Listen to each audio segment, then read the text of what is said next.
हरिओम। स्वागत है आप सभी का आज के इस व्याख्यान में। आज हम सभी लोग, क्योंकि आज त्रयोदशी है, इसलिए व्याकरण का अध्ययन न करते हुए काव्यशास्त्र का, साहित्य का एक लक्ष्य ग्रंथ जो नैषधीय चरितम, जिसको विद्वद औषध कहा जाता है, वह पढ़ रहे हैं। उसी को 19वें से लेके 21वें श्लोक तक प्रायः पढ़ने का प्रयास करेंगे। हो सकता है और आगे भी चले चले, पर इससे पहले के व्याख्यान में हम लोगों ने 19वें श्लोक तक पढ़ लिया है। जगज्जयं तेन च कोशमक्षयं प्रणीतवान् शैशवशेषवानयं सखारतीशस्य ऋतुर्यथा वनं वपुस्तथा लिंगदथास्य यौवनम। जगज्जयम, इसका सार रूप में अर्थ बता देते हैं कि जगत जयम, उसने पहले पूरे जगत को जीत लिया, पूरे जगत को जीता, कहीं छोड़ा नहीं, सबको जीता। अच्छा, जगत जीतने से क्या होता है? तो कहते हैं जगत जय होता है तो उससे और भी कुछ होता है। वो क्या होता है? तेन च कोशमक्षयम, उस जगत के जीतने के कारण अक्षय कोश हो जाता है। कोश कैसा हो जाता है? तेन च, जगत जीतने के कारण अक्षयम कोशम प्रणीतवान, अपने कोश को उसने अक्षय बना लिया। उसका राजकोष ऐसा हो गया कि जो अक्षय हो गया, कभी क्षय ना हो सके, देता रहे फिर भी खत्म ना हो। ठीक है, वैसे ये कल्पना से परे है भाई। कितना बड़ा कोष रहा होगा कि खत्म नहीं होगा, है ना? 1 किलोमीटर में भरे हुए कोष को भी, 1 किलोमीटर तक दूर बड़े हुए भवन में भरे हुए कोष को भी आजकल जेसीबी मशीन से खत्म किया जा सकता है दिन भर में, है ना? तो अक्षय नहीं होता, बांटते जाएं तो खत्म हो जाता। पर प्रायः मतलब इतना कोष हो गया कि वो बांटता रहे, पूरे प्रजा को भी भरता रहे, पेट भरता रहे। तो कहते हैं ना, लोग कहते हैं कि इनके पास तो इतना पैसा है कि ये भैंस के साथ पीढ़ी खाएं तब वो खत्म ना हो, ऐसे कहते हैं ना। अक्षय कोष खत्म नहीं होगा, खत्म नहीं होगा, ऐसा कहते हैं। लेकिन आप देख लीजिए, वही धीरू भाई अंबानी के बेटे थे, एक बड़े बेटे, बड़े की छोटे पता नहीं, अनिल अंबानी, उनका अक्षय हो गया ना। ऐसा नहीं कि उनके पास नहीं था। अगर आप कुछ सही तरीकों का प्रयोग नहीं करेंगे सही ढंग से, तो लक्ष्मी तो चली ही जाती है। तो कोष कभी भी अक्षय नहीं रहता। पर फिर भी वह जो कहने का एक ढंग है, मतलब उसने इतना कोष इकट्ठा कर लिया कि जो, जिससे लोग कहने लगे कि अब ये कभी खत्म नहीं होगा, पूरे प्रजा का पालन कर सकता है इसी से। यह कब उसने बना लिया? शैशव शेषवान, जब तक उसका शैशव बचा हुआ था। क्या बचा हुआ था? शैशव उसका बचा हुआ था, तभी उसने इतना सारा बना लिया। क्या बना लिया? पूरे संसार को जीत लिया और अपना अक्षय कोश बना लिया। कब? शैशव शेषवान अयम नलः प्रणीतवान।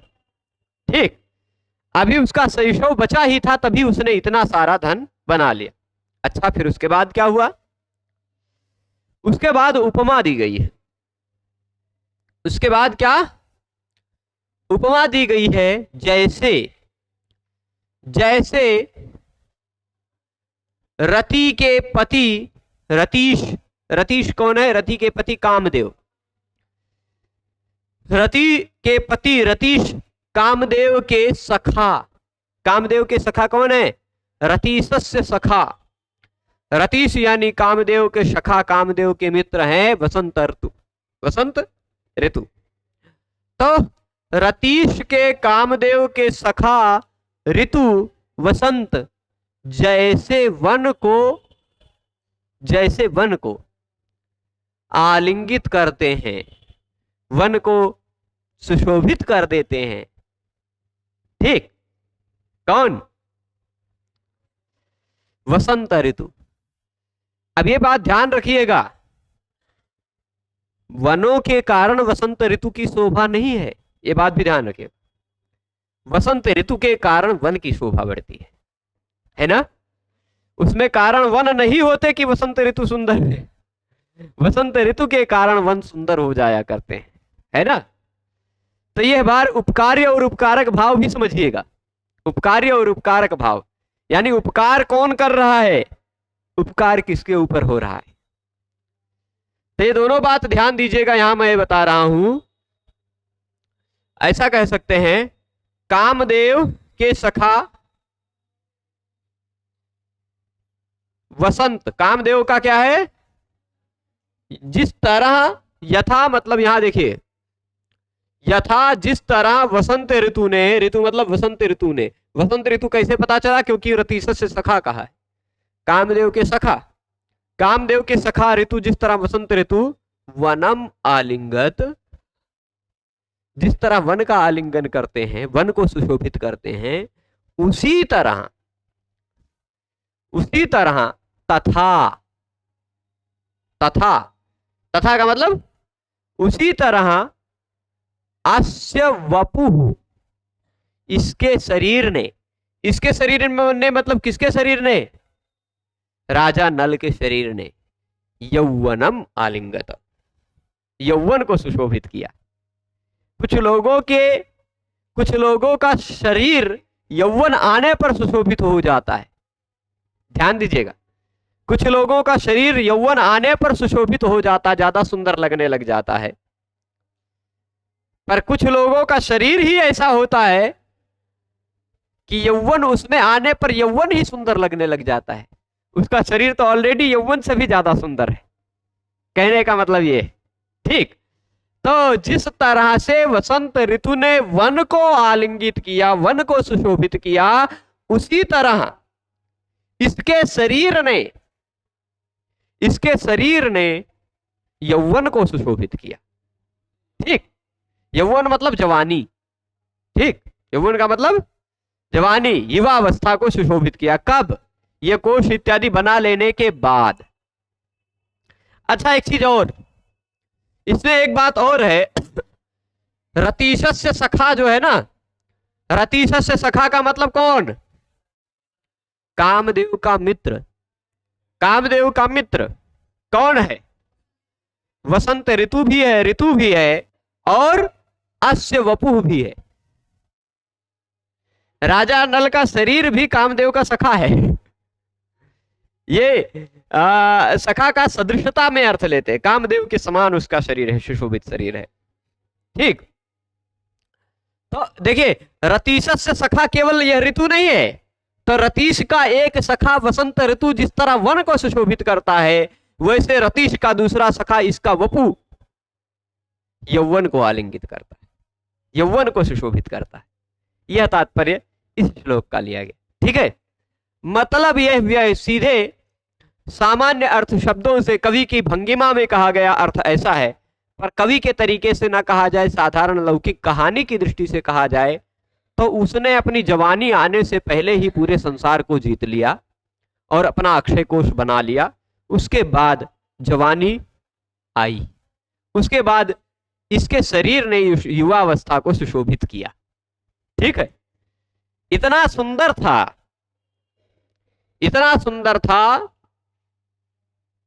कि घन दर्प कंदर्प सौंदर्य सौंदर्य हृदय नुरवध्य रूपो भूपो बभूव, ऐसा बहुत सुंदरता का वर्णन करते हैं इसका कि भाई कामदेव के सौंदर्य के समान सौंदर्य, या कामदेव से भी बढ़कर जिसका सौंदर्य था, ऐसा सौंदर्य था। आगे इसमें भी एक श्लोक आएगा कि, हाँ एक श्लोक इसमें भी नैषधीय चरितम में भी आएगा, स्मरात् परासुरनिमेषलोचनाद् विभेमि तद्भिन्न मुदा हरेति सा जनेन यूनास्तुवतस्तदास्पदे निदर्शनम नैषधमभ्यसेचयत्। कहां पर है ये देख लेते हैं, कितने नंबर पर श्लोक है। स्मरात् परासुरनिमेषलोचनाद् विभेमि तद्भिन्न मुदा हरेति सा,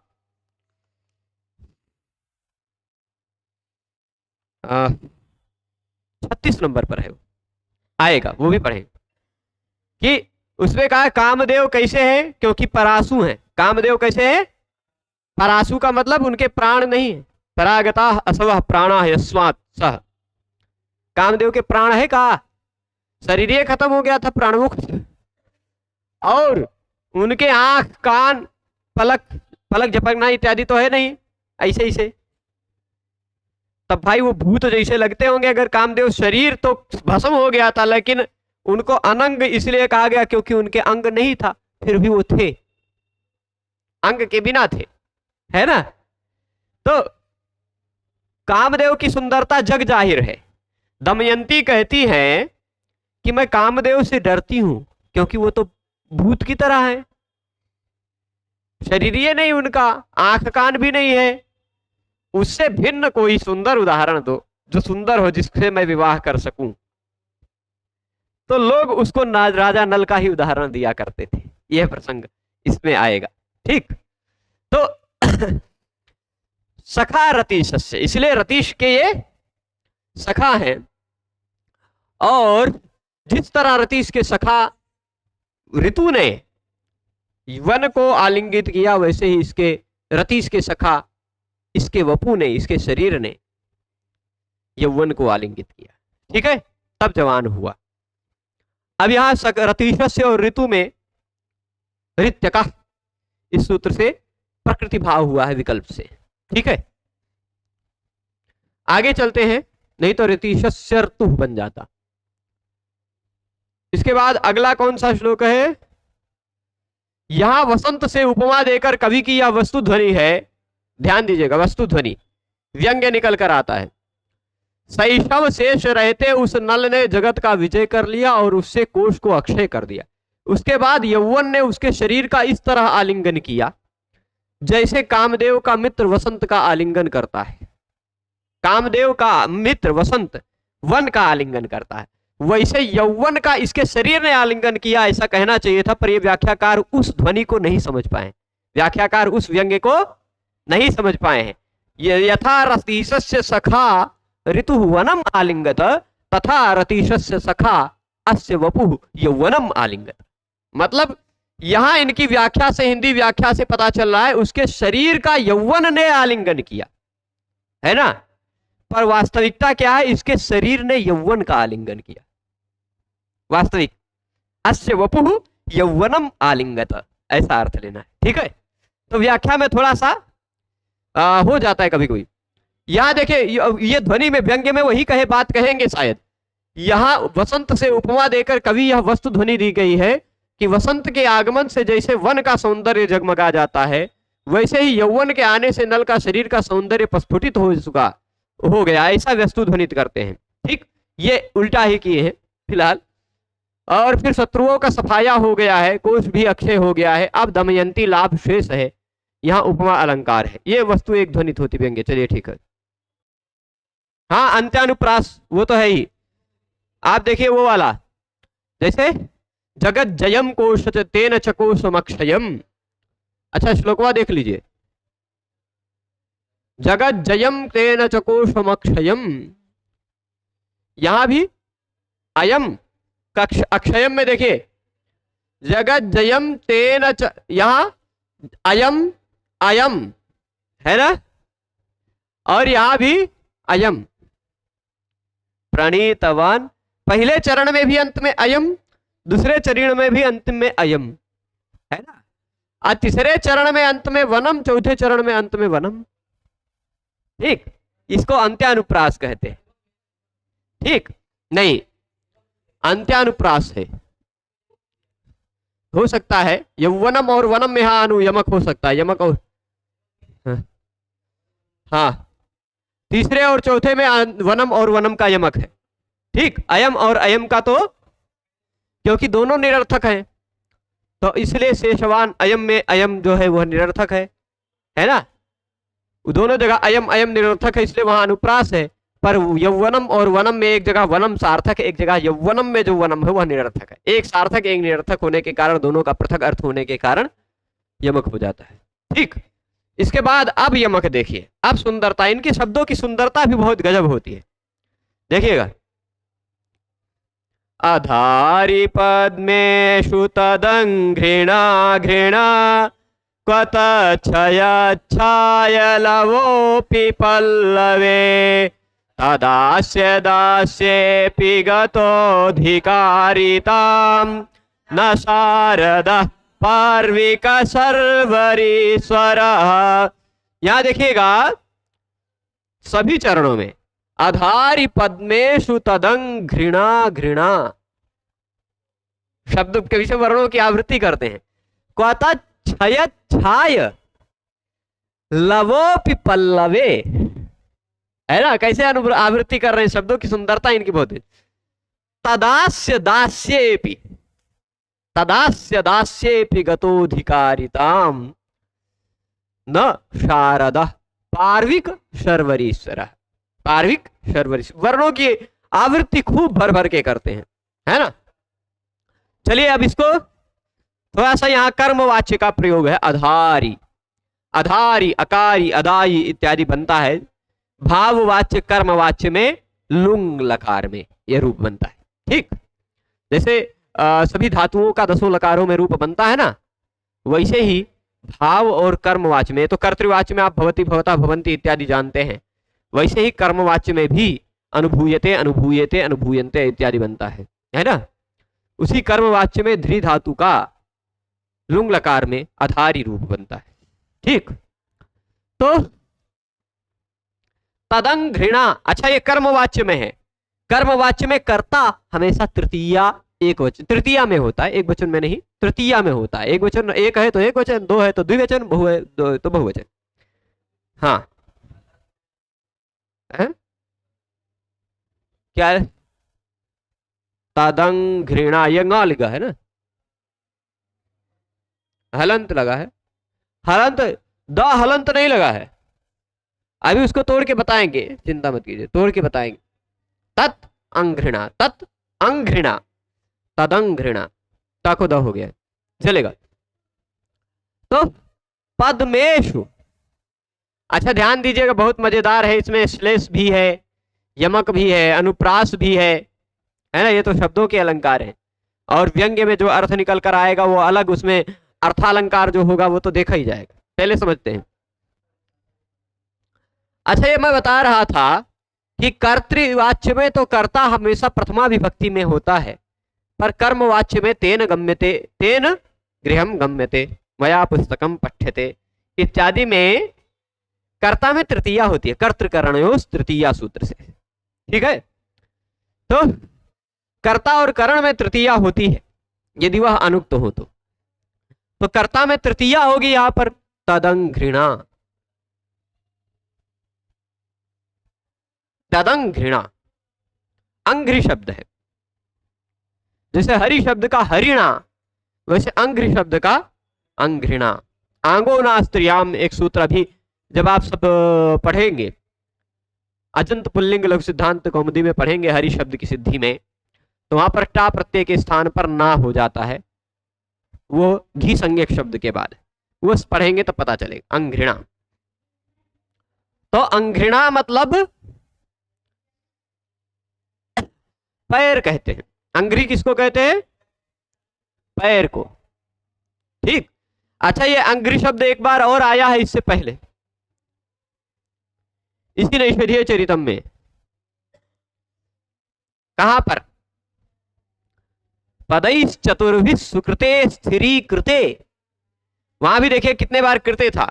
पदैश्च चतुर्भिः सुकृते स्थिरीकृते कृते मुना के न तपः प्रपेदिरे भुवं यदेकांघ्रिकनिष्ठया स्पृशन् दधावधर्मोऽपि कृशस्तपस्विताम्। जब अधर्म भी तपस्वी हो गया है, ऐसा बता रहे थे, एक श्लोक में बताया था ना कि राजा नल के समय में उसने अपने समय में चारों चरणों को धरती पर स्थापित करा दिया, किसके? धर्म के, है ना। तो सुकृत के चारों चरणों को जब उसने स्थिरीकृत कर दिया, तो फिर उस कृतम युग में भला किसने तपस्या नहीं की? यानी सभी ने तपस्या की, यह व्यंग्य निकल कर आता है। तो सभी ने तपस्या की, कैसे? ये कैसे पता चला कि सभी ने तपस्या की? तो उसका उदाहरण देते हुए समझाते हैं कि क्योंकि एकांघ्रि कनिष्ठया, एक पैर की कनिष्ठा उंगली से, एक पैर की कनिष्ठा उंगली से धरती को स्पर्श करता हुआ अधर्म स्थित था, वो भी तपस्वी हो गया था। वहां भी अंघ्रि शब्द का प्रयोग किया है ना, एकांघ्रि कनिष्ठया स्पृशन, वही अंघ्रि है, यहां भी अंघ्रि है। तदंघृणा पद्मेषु घृणा अधारी, पहला वाक्य है। पहला वाक्य क्या है? तदंघृणा पद्मेषु घृणा अधारी। इसी का थोड़ा सा और ऑपरेशन करके समझाते हैं, इसमें दो तीन तरह से अर्थ आए। तद मतलब उसकी, अंघृणा मतलब पैर ने, उसके पैर ने, यक्के पैर समझ सकते, उसके पैर ने पद्मेषु, पद्म किसको कहते हैं? पद्म जानते हैं? कमल को।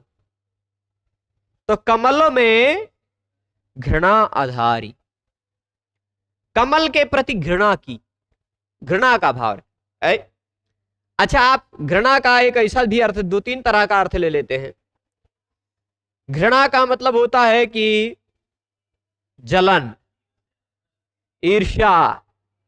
घृणा का अर्थ दया भी लेते हैं। यहां व्याख्याकार ने घृणा का अर्थ लिया जुगुप्सा, दया।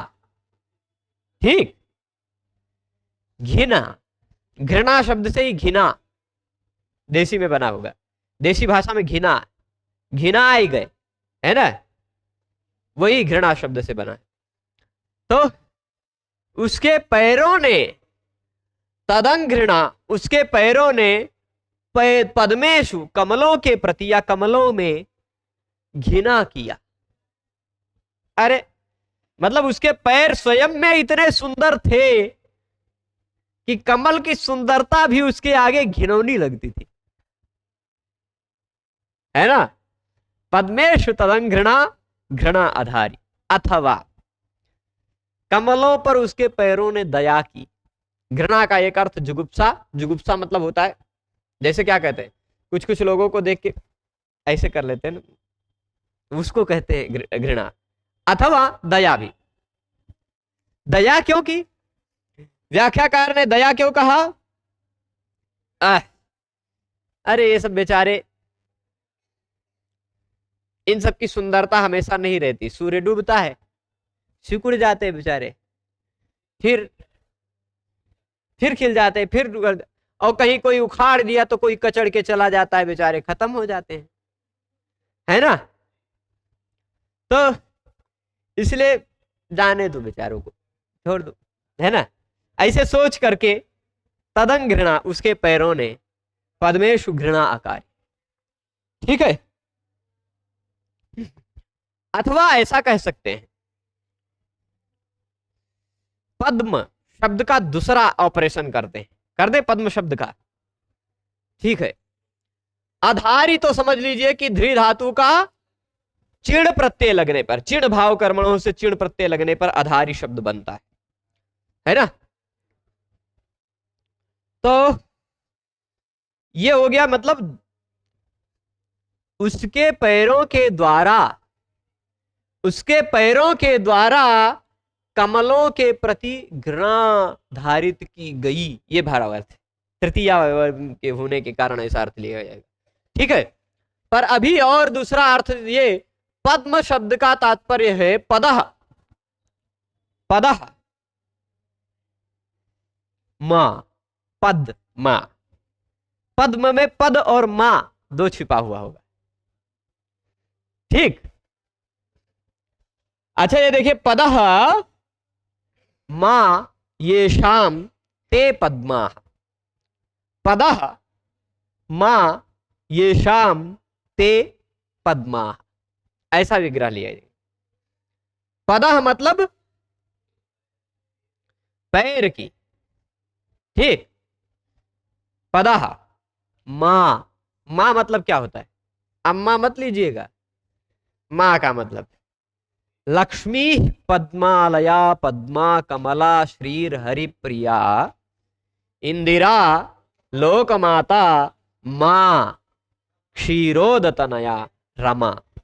लक्ष्मी जी के इन 11 नामों में एक नाम मां भी है। 11 ही है क्या? लक्ष्मी, पद्मालया, पद्मा, कमला, श्री, हरिप्रिया, इंदिरा, लोकमाता, मां, क्षीरोदतनया, रमा। हाँ, 11 नाम। उनमें से 9वां नाम है मां। मां का मतलब क्या हो गया? लक्ष्मी। लक्ष्मी का एक पर्यायवाची अर्थ शोभा भी होता है। तो पदः मां यानी पदों की लक्ष्मी, पदों की शोभा, चरणों की शोभा। ये शाम ते पद्मा, जिनकी है उनको पद्म कहा जाता है। चरणों की शोभा है जिनकी, चरणों की ये देखिए, पदः में चरणों की नहीं, चरणों से। पदः मां क्या कह रहे हैं? पदः मां ये शाम। ये पदः हमें पंचमी लगी हुई है, पद, पादः पत, पादः पत से पत हो जाता है और उसका पंचमी एक वचन में पदः बन जाता है ना? ये पद पादा पद नहीं होता होगा, पदन नवमस ऐसे करके सूत्र है, उससे पद हो जाता है। तो पाद के स्थान पर पद हो जाता है, दंत के स्थान पर दत्त हो जाता है ना? नस के स्थान पर, नासिका के स्थान पर नस हो जाता है। ठीक, तो ऐसे ही पद, पदः मां। पदः मतलब नल चरणात्। पदः का व्याख्या लिखे हैं, नल के चरणों के कारण। अच्छा, पदः पंचमी में ही नहीं बनेगा, पदः षष्ठी में भी बनेगा। तो पदः मतलब पंचमी में अगर लेंगे तो नल के चरणों के कारण, नल के चरणों के कारण लक्ष्मी यानी शोभा है जिनकी, वे हैं पद्म, ऐसा अर्थ लिया जाएगा। अथवा नल के चरणों की शोभा है जो, वो है पद्म। ठीक, क्यों? पता क्या चलता है? सामुद्रिक शास्त्र है एक, सामुद्रिक शास्त्र सुना होगा आपने, उसमें अंग प्रत्यंग लक्षण देखा जाता है। किसी व्यक्ति का कौन सा अंग कैसा हो तो उससे उस व्यक्ति का व्यक्तित्व कैसा होता है यह पता चलता है। किसी व्यक्ति का हाथ लंबा हो तो हाँ वह इस तरह का होता है, पैरों में ये चिन्ह हो तो ये फल होता है ना? तो विशेष करके राजा महाराजाओं के चरणों में कमल का चिन्ह मिल जाया करता। ठीक, वह उसके एक कुछ चिन्ह होते हैं, ऊर्ध्व रेखा, है ना? पदं किमस्यांकितमूर्ध्व रेखया पुरेदमूर्ध्वं भवतीति वेधसा पदं किमस्यांकितमूर्ध्व रेखया, ऐसा कहा गया था ना? पुरेदमूर्ध्वं भवतीति वेधसा पदम किमस्यांकितमूर्ध्व रेखया। ठीक, ये बात ध्यान दीजिएगा कि चरणों की कुछ शोभाएं होती हैं, चरणों की कुछ रेखाएं होती हैं जो पहचान बताती है कि हाँ यह व्यक्तित्व कैसा है इसका। ठीक, तो राजा नल के चरणों की शोभा भी राजा नल के चरणों में बना हुआ कमल का चिन्ह था, पद्म। इसलिए पदः मां यानी नल चरणस्य मां, नल चरणस्य शोभा, नल के चरणों की शोभा जो है वह भी पद्म है, और नल के चरणों के कारण जिसकी शोभा है वह भी पद्म है। ठीक, ये दोनों तरह से भी अर्थ लेकर आप पद्म शब्द ले लीजिए और तब बताइए राजा नल के चरण भला पद्मों से घृणा क्यों न करे, उन पर दया क्यों न करे, उनसे जिगुप्सा क्यों न करे? क्यों भाई? क्योंकि चरणों के कारण ही उसकी शोभा होती है। किसी की शोभा आपके कारण हो, सीधी बात है, आप उस पर दया करो, हाँ चलो भाई, है ना? सीधी सी बात है, बहुत ज्यादा उसको शोभा मिलने लग जाएगी, बहुत ज्यादा उसको शोभा मिलने लग जाएगी तो जुगुप्सा भी होगी उससे आप, है ना? और अथवा चरणों में पड़ जाने के कारण ही जिसकी शोभा है, या चरणों की जो शोभा है ना, इस कारण पद्मेशु तदंघृणा घृणा अधारी। पहले वाक्य का अर्थ समझ गए होंगे यहां तक, ठीक। अब इसके बाद पद्मेशु का पद्म का तीन तरह से अर्थ लिया। पद्म का सामान्यतः अर्थ ले लिया कमल, दो तरह से और भी अर्थ लिया पदमा, पद के कारण जिनकी शोभा है, अथवा पद में ही जिसकी, या पद की शोभा जो है, ठीक। क्या कहा? नल चरण से वामा, नल चरणात वामा। यहां क्या इन्होंने व्याख्या दी है? सामुद्रिक लक्षणत्वेन यदि पदि मानती, सामुद्रिक लक्षण में ऐसा भी तीसरा तरह से भी अर्थ दे रहे हैं। हाँ, ये तो मैंने बताया ही नहीं।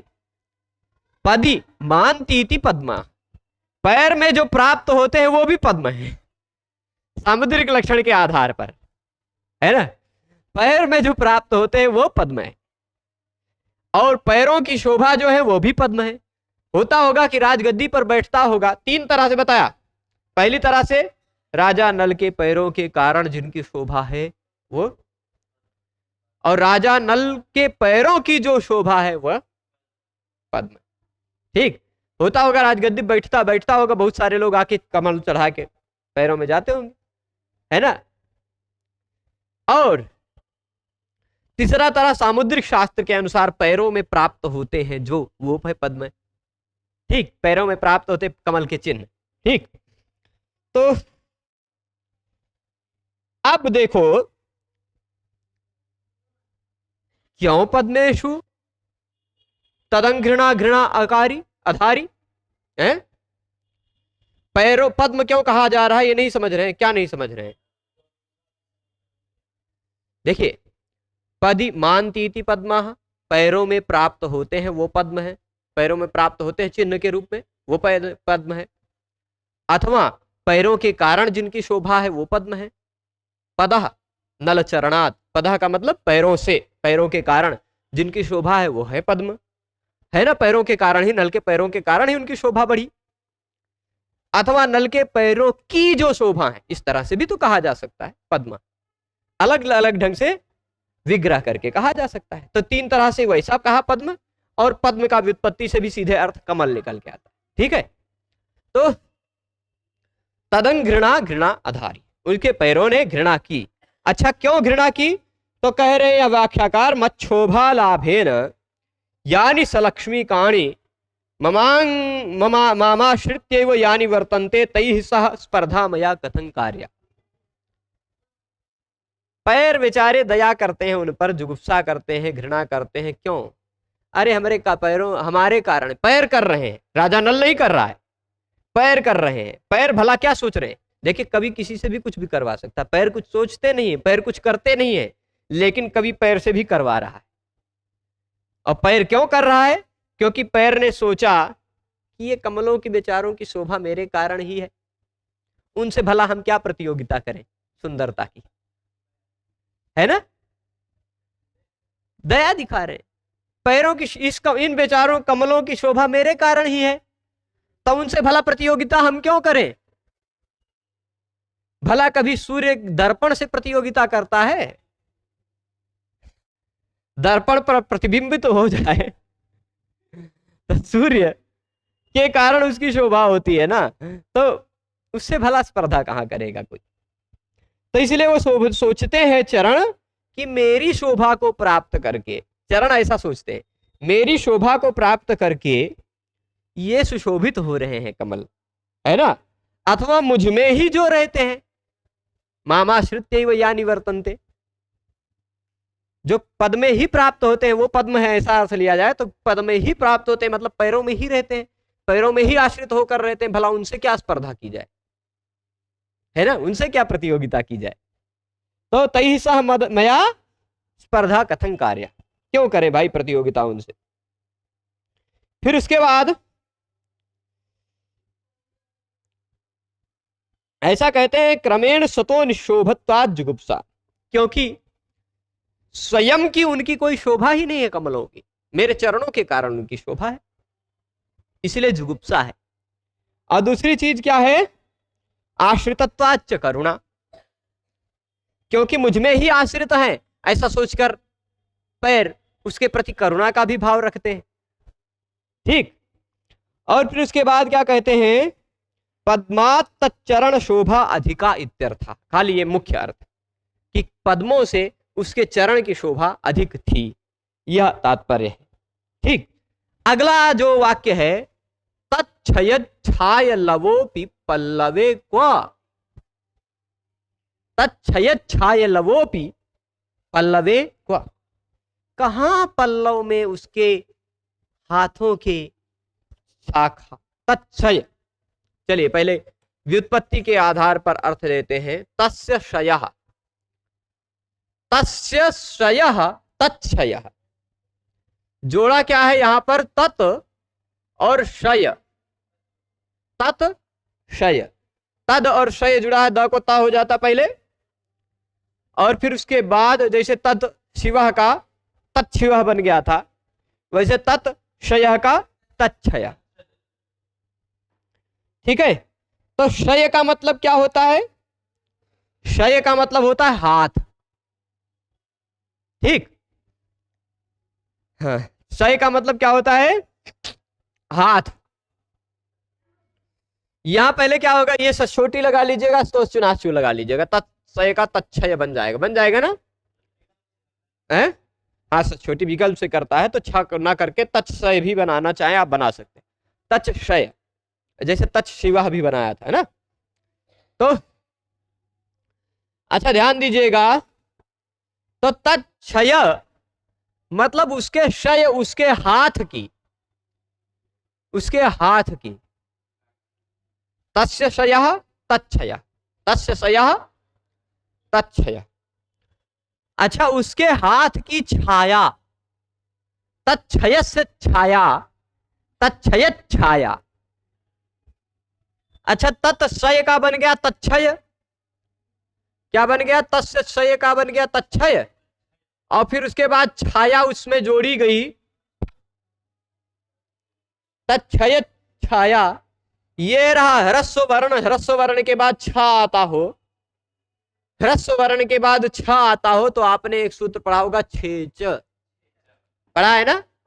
ह्रस्व के बाद छ आता हो तो बीच में तुक जुड़ जाता है, आधा त, है ना, तुक आ जाता है, और तुक का बचता है ता के स्थान पर तो चुनाचु से च हो जाता है ना। तच्छयत छाया। ठीक। सतो सचुना सचु वाला सूत्र लगाएगा, ठीक है, तो चुनाचु वाला, ठीक है। तो तच्छयत छाया, तच्छयत छाया, यहां तक पहुंच गए। अच्छा, इसमें तो आप ऐसा तोड़िएगा, तत् क्षय छाया। अच्छा, यहां पर एक सूत्र लगता है, विभाषा सेना सुरा छाया साला निशानाम। ठीक। विभाषा सेना सुरा छाया शाला निशानाम, वह कहता है कि सेना सुरा छाया शाल शाला इत्यादि शब्द, निशा इत्यादि शब्दों का विकल्प से नपुंसक लिंग में, समास के अंत में आने पर विकल्प से नपुंसक लिंग में प्रयोग हो जाता है, प्रायः यही तात्पर्य है। विभाषा सेना सुरा छाया, पाणिनीय इसमें है नपुंसक लिंग हो जाता है विकल्प से। ठीक। तात्पर्य यह है, ऐसा समास, ऐसा ध्यान से सुनिए, ऐसा समास होना चाहिए जिसके अंतर में सुरा सेना छाया साला निशा इत्यादि आता हो। तो ऐसे शब्दों का, ऐसे समस्त शब्दों को विकल्प से नपुंसक लिंग में भी प्रयोग कर सकते हैं, है ना। तत्क्षयत छाया जो था, छाया जो था नपुंसक लिंग में जब प्रयोग कर देंगे तो एक नियम लग जाता है, ह्रस्व नपुंसके प्रातिपदिक से, नपुंसक लिंग में प्रातिपदिक का ह्रस्व हो जाया करता है।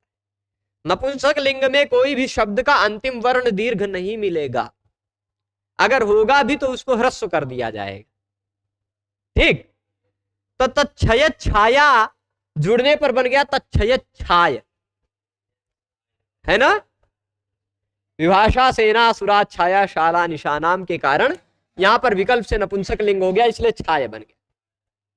छाया में छाया छिपी हुई है, ये समझिएगा, वही समझाने के लिए मैंने बताया। तो तत् शय, उसके शय यानी उसके हाथ के छाया का लव मात्र भी पल्लव में भला कहां मिलेगा। अच्छा, पल्लवों की सुंदरता होती है, पल्लवों में सुंदरता होती है कि नहीं। आप सोचिए कि वसंत ऋतु चल रहा हो, वसंत ऋतु में वृक्षों में नए नए पल्लव आए हुए हों, देखने में सुंदर लगता है कि नहीं। तो राजा नल के शय, तत्शय, राजा नल का जो शय यानी हाथ है, उसके छाया, छाया यानी कांति, प्रभा, है ना, का लव मात्र। अब लव का मतलब कुछ दूसरा मत लीजिएगा, ठीक। लव का मतलब राम भगवान का बेटा भी मत लीजिएगा, ठीक। लव का मतलब लेश मात्र, लेश, ठीक। लव और पल्लव में उन्होंने अनुप्रास किया। क्वतच्छय छाय लवोपि पल्लवे, भला उसके शय यानी हाथ के छाया यानी कांति प्रभा का लेश मात्र भी पल्लव में कहां मिलेगा। पल्लव की सुंदरता, पल्लव की कांति, पल्लव की शोभा राजा नल के हाथों की शोभा के आगे भला कहां टिकते थे, ठीक। मतलब समझिए व्यंग्य इसका कि पल्लव की शोभा से कई गुना अधिक राजा नल के हाथों की शोभा थी। कालिदास जी ने कहा है, अधर किसलय राग पल्लव तुल्योति पेलव पाणी। वहां उन्होंने कुसुममिव लोभनीयम यौवन मंगेशु सन्नद्धम, अभिज्ञान शाकुंतलम में शकुंतला की तुलना की है, शकुंतला के हाथों की तुलना पल्लव से की। इसका अधर, इसका अधर यानी इसका नीचे वाला होठ किसलय यानी नए नए पत्तियों के रंग का है, और इसका हाथ पल्लव के समान अत्यंत सुकोमल है, ठीक। तो वहां पल्लव की समानता दिखाई कालिदास जी ने।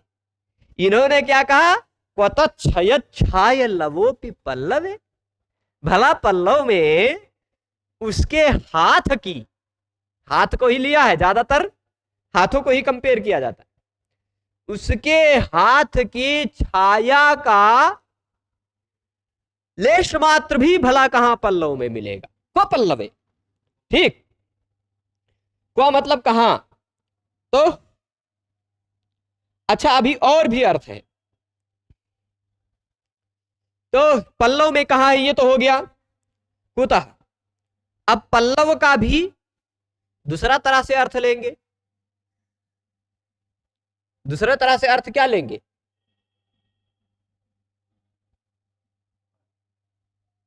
पद तोरली समझते हैं। तवर्ग के बाद ला आता हो तो तवर्ग के स्थान पर भी ल हो जाता है, तो पदह लवह पल्लव, है ना। पैर का जो लेश है, पैर का जो अंश है वह पल्लव है, ऐसा भी पल्लव का अंश लिया जा सकता है। तो भाई जो पैरों का अंश है, हाथों की शोभा पैरों की शोभा से भला कहां कंपेयर हो सकती है ना। ये थोड़ा सा एक स्टेप और आगे गए, आप समझिएगा। यहां एक स्टेप और आगे जाने पर कि उसके पैरों ने कमलों से जुगुप्सा, दया, घृणा का भाव रखा, और उसके पैरों में, उसके पैरों की शोभा पल्लव, पैरों की शोभा मतलब पल्लव में भला हाथ के शोभा की छाया भी नहीं थी। यानी अब आप समझ लीजिए कि कमल की सुंदरता से कई गुना अधिक पैरों की सुंदरता, और पैरों की सुंदरता से कई गुना अधिक उसके हाथों की सुंदरता, ठीक। ये एक स्टेप इस तरह से जाया जा सकता है, ठीक, समझ रहे हैं। तो तदंग घृणा, उसके पैरों ने पद्मेशु, पद्मों, कई तरह से अर्थ लिया इसका, घृणा अकारी, अधारी, ये हो गया। मतलब पद्म बेचारे बेचारे हैं, क्या उनसे क्या स्पर्धा की जाए। और अब देखो, हथवा ने सोचा हाथ क्या सोच रहा है, उसके हाथ के छाया का लेश मात्र भी भला कहां पैरों के लेश में है ना। यानी पैर से भी कई गुना आधा ज्यादा उसके सुंदर उसके हाथ थे। कमल से कई गुना ज्यादा सुंदर पैर, और पैर से भी कई गुना ज्यादा सुंदर हाथ। छाय लवो पिपल्लवे। ठीक है, ये भी अर्थ लिया गया। देखिए, पदोह लवह पल्लवः, शरीर निकृष्ट अवयव। पल्लव, पद मतलब पैर, पैर तो शरीर का निकृष्ट अंग माना जाता है, नीचे का है, निम्न अंग है। हाथ तो उत्कृष्ट अंग माना जाता है ना।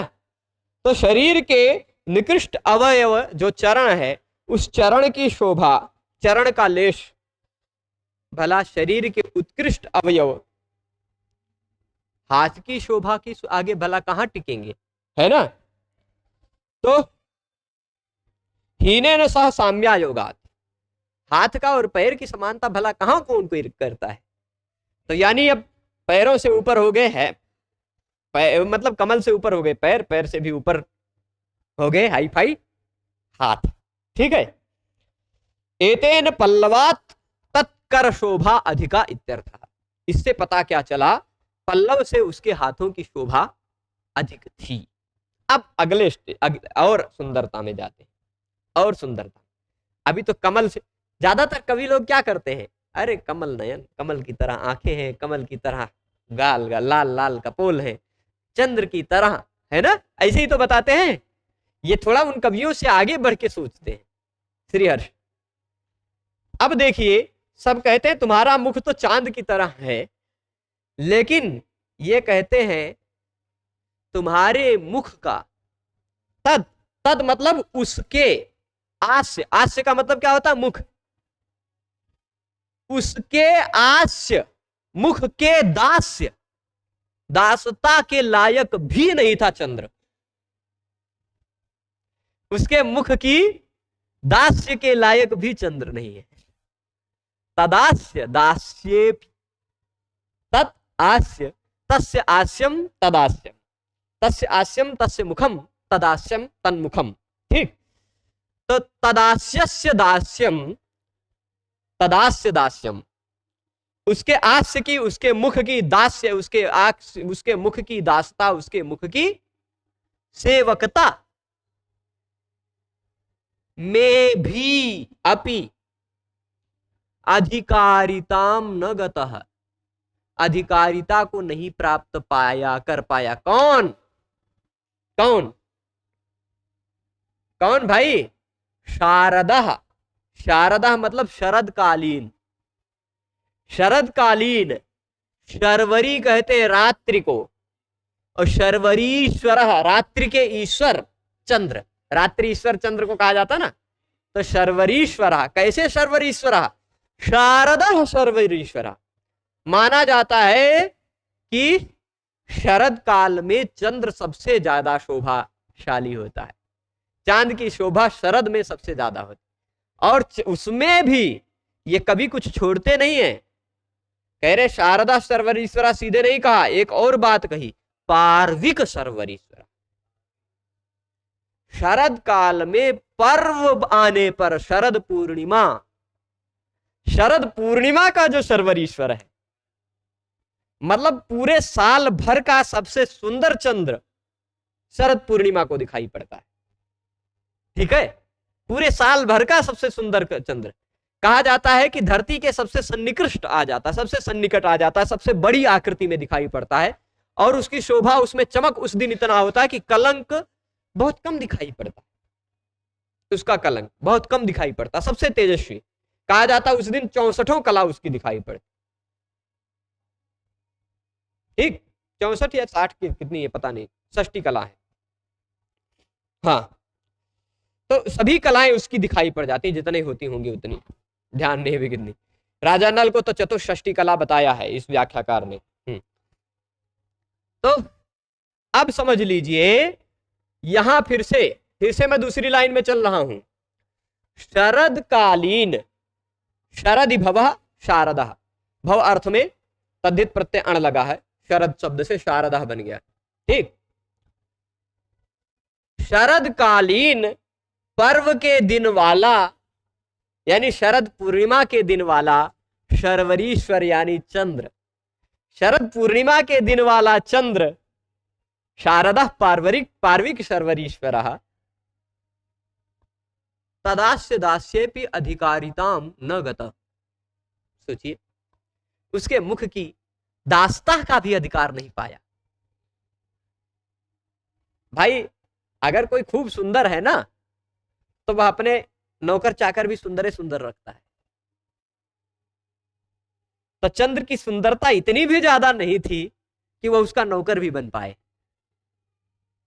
आप सोचिए कितना ये कवि लिखते हैं, तदास्य दास्येपि अधिकारिताम न गतो। मतलब राजा नल की सुंदरता का कितना, ये कवि इसीलिए कवि बहुत विशेष हैं कि बहुत गहराई से सोच कर लिखते हैं, बहुत सोचते हैं, है ना। तो फिर से मैं बता रहा हूं इस पूरे श्लोक का सामान्यतः अर्थ, कि पद्मेशु का 3-4 ढंग से जो अर्थ बताया गया था वो छोड़ता हूं, सीधे सामान्य अर्थ कि कमलों में उसके पैरों ने घृणा या दया या जुगुप्सा को धारण किया। दया की, जुगुप्सा की, भला इनसे क्या स्पर्धा की जाए, ये तो हमारे कारण ही सुशोभित हो रहे हैं, है ना। और उसके पैरों की शोभा से भी कई गुना अधिक शोभा उसके हाथों की थी, ऐसा भी लिया जा सकता है। अथवा पल्लव की सुंदरता, पल्लव का उसके हाथों के लेश, हाथों की छाया, हाथों की कांति, हाथों की शोभा का लेश भी भला पल्लव में कहां। ठीक। और फिर उसके बाद उसके मुख की दासता में भी अधिकारिता को नहीं पाया शरदकालीन पूर्णिमा का चंद्र। ठीक है, पूरा व्यंग्यार्थ, इसका भावार्थ समझ गए होंगे आप। अब इसमें और भी जो व्याख्याकार ने कुछ दिया है, सेवकत्वेपि अधिकारिताम पात्रत्वम। अधिकारिता मतलब पात्रता। भाई कोई किसी चीज का अधिकारी हो सकता, मतलब उसके पात्र होगा तभी तो अधिकारी होगा। तो पात्रता ही नहीं रही चंद्र में कि वह उसका दास भी बन पाए। अब दूसरी चीज क्या है, क्योंकि चंद्र की शोभा जो है ना, चंद्र की जो शोभा है वह वो खत्म हो जाएगी। इसकी शोभा तो स्वतः है, उसकी शोभा तो समय आने पर है। भाई कुछ लोगों की शोभा तो क्रीम पाउडर इत्यादि लगा लेने पर, सज धज जाने पर है, और कुछ लोगों की शोभा तो नैसर्गिक है, स्वभाव सिद्ध है। तो राजा नल की शोभा तो हमेशा वैसी ही है, और चंद्र तो बेचारा साल भर में एक दिन वैसा हो पाता है ना। तो इस कारण इन्होंने क्या कहा है, भला समानता की बात छोड़ दीजिए। लोग समानता कह देते हैं कि मुख चंद्र के समान है, समानता की बात तो छोड़ दीजिए, दासता का भी अधिकार नहीं पाया, है ना। चंद्रस्य शरद पूर्णिमा संयोगाद रमणीयत्वम। चंद्र जो है ना वो शरद पूर्णिमा का संयोग होता है तभी उसमें रमणीयता आती है। पर नलस्य तो स्वतः, नल का तो स्वयं ही उसकी सुंदरता, उसकी शोभा है ना। और फिर उसके बाद शरद, हाँ मतलब क्या है, रमणीय अगर कोई नायक है, सुंदर नायक है अगर कोई, तो उसका दास भी सुंदर ही होना चाहिए। अच्छा, नल का जो वो था मंत्री, उसमें नल चंपू में वर्णन के आधार पर वह उसी की तरह सुंदर, उसी की तरह गुणवान, उसी की तरह बुद्धिमान, द्वितीय इव आत्मा, दूसरी आत्मा की तरह, शरीर मात्र भिन्नो द्वितीय इवात्मा, शालंकायनस्य सूनुः श्रुतशीलो नाम महामंत्री, मित्रम च मंत्री च सुहृत्तमश्च, विद्यावयः शील गुणैः समानः। विद्या के दृष्टि से भी वह राजा नल के समान था, आयु की दृष्टि से भी वह राजा नल के समान था, शील की दृष्टि से भी राजा नल के समान था, गुण की दृष्टि से भी वह राजा नल के समान था। विद्यावयः शील गुणैः समानः बभूव भूपस्य सतस्य विप्रो विश्वंभरा भार सहस्सहायः। नल चंपू में। तो ये समझिएगा कि जो रमणीय है, जो सुंदर है, वो सोचता है कोई मेरे जैसा हो तभी तो हमारे पास रहे। तो इसलिए रमणीयस्य नायकस्य रमणीय ने व दास्येन भाव्यम न चास्य पूर्वोक्त प्रकारेण तुल्यत्वम। ये तो चंद्र नर राजा नल के मुख के समान कहाँ भला तुल्य हो सकता है। तो इसलिए दास्ता भी नहीं प्राप्त कर पाया बेचारा चंद्र। ठीक, और हाँ इतनी बात है। इसके बाद पार्विक की जगह पर यहां पर देख लीजिए 1 नंबर लिखा हुआ है। पार्विक पर 1 नंबर लिखा है ना। इसका एक और पाठ भी मिलता है, पार्वण न शारद पार्वण शार्वरीश्वर। पार्वण भी मुझे पार्वण वाला भी याद है। ठीक, अब पार्विक यदि पाठ मानते हैं तो पर्व एक काल है, काला ठई सूत्र से ठई प्रत्यय हो गया है। और यदि पार्वण मानते हैं तो संबंध अर्थ में अण प्रत्यय। पर्वण पर्व से जो संबद्ध है वह पर्व पार्वण। ठीक, अन अण प्रत्यय होगा, फिर उसके बाद अन सूत्र से प्रकृति भाव हो जाएगा, पार्वण बन जाएगा। ठीक है, तो ये बात हो गई। चला इसमें थोड़ा सा सुंदरता देख लेते हैं। अंघृणा घृणा ए प्रभु किसको मत। अनुप्रास तो देख ही लिया है आपने, कोई एक वर्ण बार बार आए तो अनुप्रास होता है ना। पर यहां तदास्य दास्य में यमक, यहां पर यमक। इस पहले तदास्य में जो दास्य छिपा हुआ है, इस दास्य का कोई अर्थ नहीं, पर दूसरा दास्य जो आया है नहीं, यमक नहीं है। तदास्य दास्य, ये दोबारा दास्य ही होता तो यमक हो जाता। दास्य है, मात्रा चढ़ी हुई है, एक जगह मात्रा नहीं, एक जगह मात्रा है, इसलिए थोड़ा सा यमक का भंग हो जाएगा। फिर भी देखते व्याख्याकार कुछ लोग माने हो तो अलग बात है, पर सामान्यतः नहीं होना चाहिए। ठीक, देख लीजिए यहां शयस्य छाया, यहां विभाषा सेनासुरा, छाया से छाया शब्द को नपुंसक लिंग हो गया है।